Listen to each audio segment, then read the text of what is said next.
Hello दोस्तों, स्वागत है आप सभी का आपके अपने यूट्यूब चैनल जिज्ञासा इंस्टीट्यूट में। देखें, एक महत्वपूर्ण कलाकार हैं ज्योति स्वरूप। तो इनके बारे में यहाँ कुछ खास चीज़ें रहेंगी, तो इनके बारे में थोड़ा सा पढ़ेंगे। कला से जो भी परीक्षाएं रहेंगी, सभी परीक्षाओं में कलाकार तो बहुत महत्वपूर्ण ही रहते हैं। देखें, थोड़ा सा यहाँ पे असमंजस होता है कि जो ज्योति स्वरूप हैं, क्योंकि यहाँ पे देखें 3 कलाकार ऐसे रहते हैं। एक रहेंगे ज्योति भट्ट हैं, ज्योति भट्ट।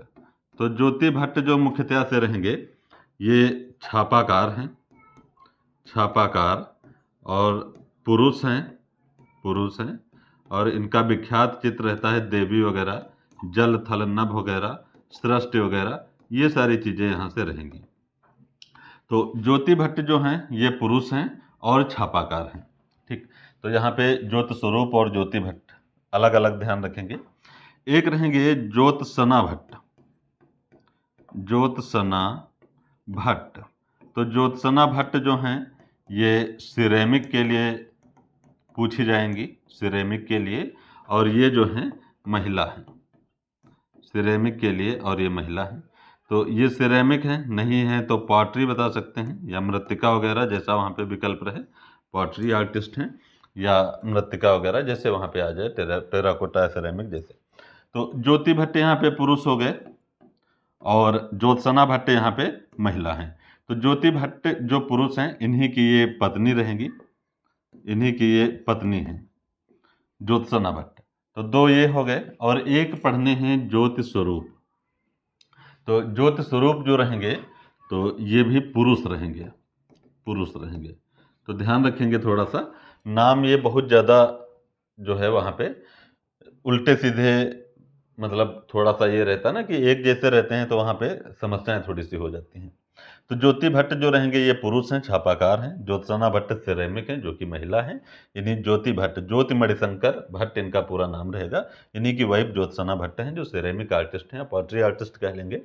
और ज्योति स्वरूप जो हैं ये भी पुरुष रहेंगे यहाँ पे। तो इनके बारे में थोड़ा सा यहाँ पे देखेंगे कि इनका ज्योति स्वरूप जो हैं, इनका जन्म 21 अगस्त 1939 में होता है, और जोधपुर राजस्थान के ये प्रमुख कलाकार रहेंगे, ज्योति स्वरूप।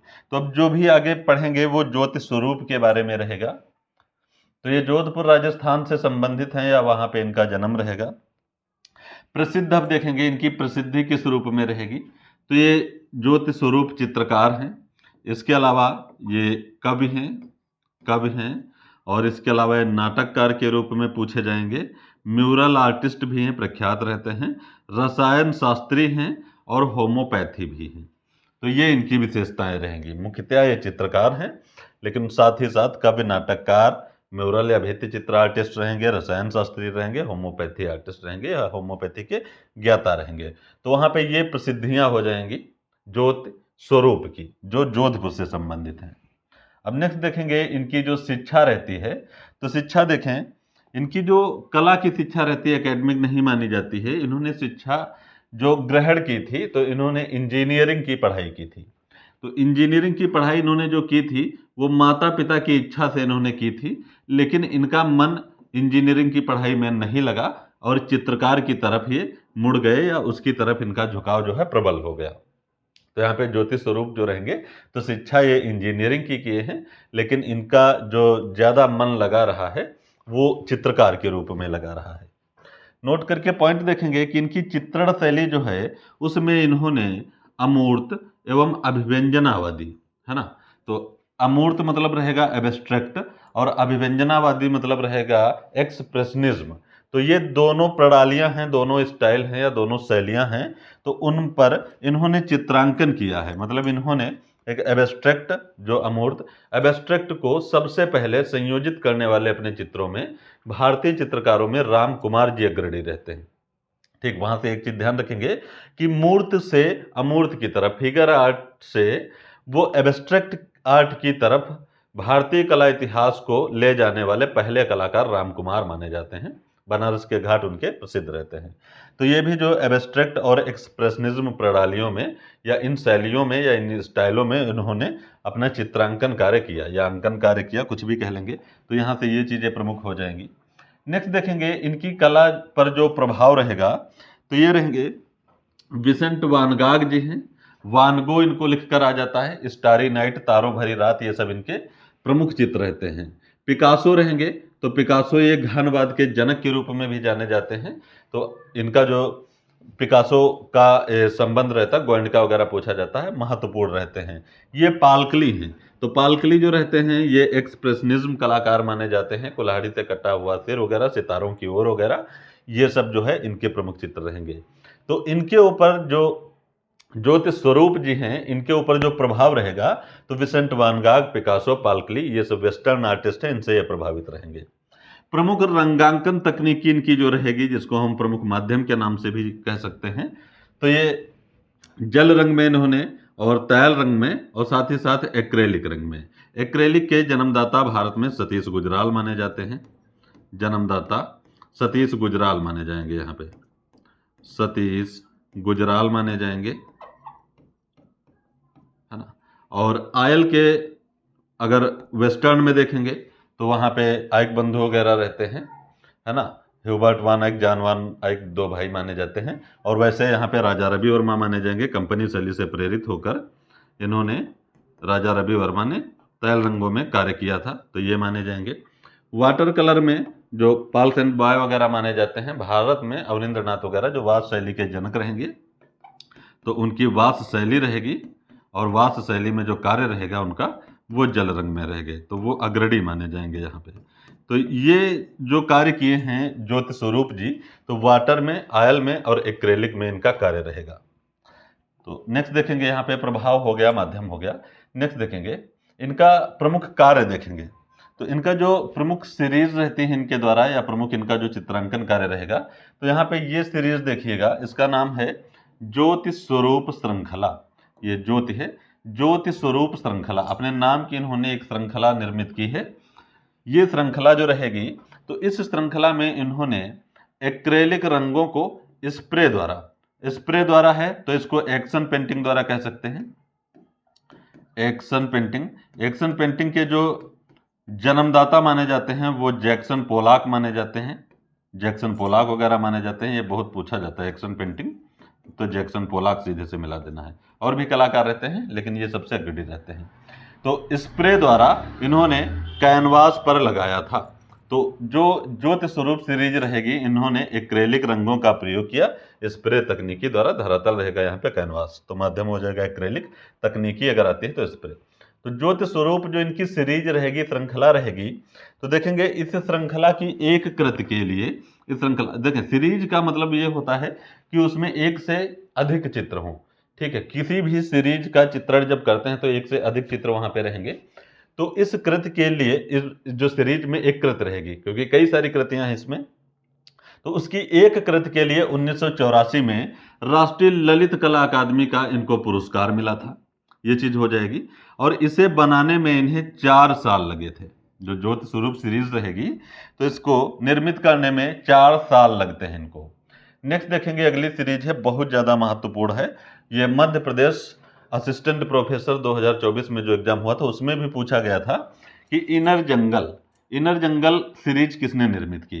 तो इनर जंगल का मतलब यहाँ पे रहेगा आंतरिक जंगल, आंतरिक जंगल या आंतरिक जंगल का दृश्य, कैसे भी कह लेंगे, समझ जाएंगे। तो आंतरिक जंगल, जंगल की आत्मा भी कह सकते हैं, वो आंतरिक दिखाया गया है। तो आंतरिक मतलब जो रहेगा वो भीतरी परत से संबंधित है, मतलब आत्मिकता से संबंधित है यहाँ पे। तो ये पूछा जाएगा, तो अपनी भाषा में वहाँ से पूछ सकते हैं। तो इनर जंगल जो रहेगा, आंतरिक जंगल है, ये सीरीज है। इसके अलावा इनकी एक अलग सीरीज रहेगी, शिव शक्ति सीरीज। इसमें तंत्र कला के प्रति इनके रुझान जो है ज़्यादा दिखाई पड़ते हैं, शिव शक्ति श्रृंखला में, ठीक है। तो ज्योतिष स्वरूप की यहाँ पे सीरीज होगी, एक ज्योतिष स्वरूप सीरीज हो जाएगी, एक इनर जंगल हो जाएगी और एक शिवा शक्ति हो जाएगी। तो शिवा शक्ति या शिव शक्ति सीरीज में इन्होंने तंत्र कला के प्रति रुझान उसमें दर्शाया है। तो ये 2 सीरीज हो जाएंगी, ज़्यादा महत्वपूर्ण रहेंगी। अब देखेंगे म्यूरल, तो ये भित्ति चित्रकार भी रहे, कवि भी रहे हैं। तो देखें, ये ग्लेज का मतलब होता है चमक, चमक। ग्लेजिंग का मतलब होता है कि मतलब जैसे पूछता है ग्लेजिंग शब्द का मतलब क्या है, तो चमकदार या चमक बढ़ाने के लिए ग्लेज शब्द का यूज करते हैं, तो ऐसे समझ जाइएगा। ग्लेज, ये ग्लेज सेरेमिक्स पर डिजाइन में पारंगत कलाकार माने जाते हैं। इन्होंने ब्लू पॉटरी विधि से भी म्यूरल तैयार किए हैं। ब्लू पॉटरी का मतलब रहेगा यहाँ पे नीली पॉटरी, नीली पॉटरी, नीली पॉटरी। नीला शहर कहते हैं जोधपुर को, पिंक सिटी या गुलाबी शहर जो कहेंगे वो जयपुर को कहेंगे। जयपुर को पिंक सिटी और नीली पॉटरी जो प्रसिद्ध रहती है वो जयपुर की प्रसिद्ध रहती है, जयपुर की। पिंक सिटी इसको कहेंगे और ब्लू पॉटरी यहाँ से संबंधित है। तो नीली पॉटरी के लिए एक पूछे भी जाते हैं, तो यहाँ पे कृपाल सिंह शेखावत जी जो रहते हैं अग्रणी कलाकार रहते हैं। कृपाल सिंह शेखावत जी इसके अग्रणी कलाकार माने जाते हैं। अलग अलग पॉटरी पूछी जाएंगी। पॉटरी स्टूडियो को सर्वप्रथम अवस्थित करने वाले या बनाने वाले जो रहेंगे गुरुचरण सिंह, जिनका संबंध कश्मीर से रहेगा। एक रेड क्ले पॉटरी पूछी जाती है, लाल मृतिका पॉटरी, मिट्टी वगैरह, तो वहाँ पे केवी जैना हो जाएंगे, कालिंदी वेदन जैना जी हो जाएंगे।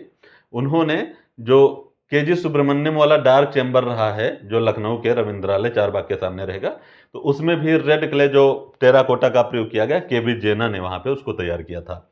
तो नीली पॉटरी के लिए पूछे जाएंगे कृपाल सिंह शेखावत जी।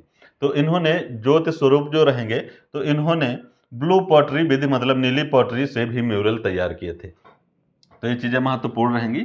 जयपुर में इनके द्वारा बनाए गए कुछ म्यूरल रहेंगे, जिनमें देखेंगे सिंधी कैंप बस स्टैंड का रिसेप्शन हॉल रहेगा, टूरिज्म डिपार्टमेंट रहेगा और जयपुर के जीवन बीमा निगम आदि जो चीज आदि पर जो भित्ति चित्र बने हैं वो इनके द्वारा निर्मित रहेंगे। ठीक है, तो ये म्यूरलिस्ट के रूप में भी प्रसिद्ध रहेंगे ज्योति स्वरूप जी। तो यहाँ पे इनके सीरीज देख लिए और इनके म्यूरल देख लेंगे।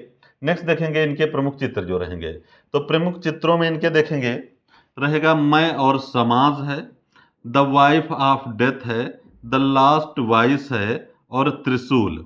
तो ये सब इनके चित्र रहेंगे। मैं और समाज, मैं और समाज, द वाइफ ऑफ डेथ और द लॉस्ट है, ये लॉस्ट रहता है, LOST, लॉस्ट वॉइस रहती है और ये है त्रिशूल। नेक्स्ट देखेंगे जो इन्हें सम्मान वगैरह रहेंगे, तो अच्छा 1984 में इनको जो राष्ट्रीय ललित कला अकादमी वाला मिला, तो वो ध्यान रखेंगे, उस चित्र के लिए मिला था वहाँ पे। तो एक यहाँ पे दूसरा लिखा है कि 1986 में राजस्थान ललित कला अकादमी का उत्कृष्ट कलाविद सम्मान इनको प्राप्त है, कलाविद सम्मान, और इनकी जो डेथ रहेगी 2019 में रहेगी। ठीक, तो जोधपुर से संबंधित रहेंगी और 2019 में इनका निधन हो जाएगा। तो आज ये वीडियो छोटा सा था, लेकिन यहाँ पे कई सारे जो नाम एक जैसे रहते हैं तो उनके बारे में थोड़ा सा देख लीजिएगा, क्योंकि वो जब भी आएंगे तो विकल्प में शायद 2 या तीनों आ जाते हैं, तो 2 मैक्सिमम आते हैं, तो तीनों को अलग अलग रखिएगा तो वहाँ पे कोई कन्फ्यूज़न ना रहे। ठीक है, तो आज का सेशन छोटा सा था, महत्वपूर्ण रहेगा क्योंकि कलाकार जो रहते हैं सभी परीक्षाओं से संबंधित रहते हैं, सभी परीक्षाओं में उनका बिल्कुल फिक्स रहता है आना। ठीक है, बाकी जो सेक्टर रहते हैं, जो पार्ट रहते हैं, भाग रहते हैं, उनको कम ज़्यादा करके कि जब PGT का या TGT का या नेट JRF का रहता है तो उसको बंटवारा किया जा सकता है, लेकिन चित्रकार तो पढ़ने पड़ेंगे। ठीक है, तो आज के लिए बस इतना ही, मिलते हैं नेक्स्ट वीडियो में next day. Thank you so much.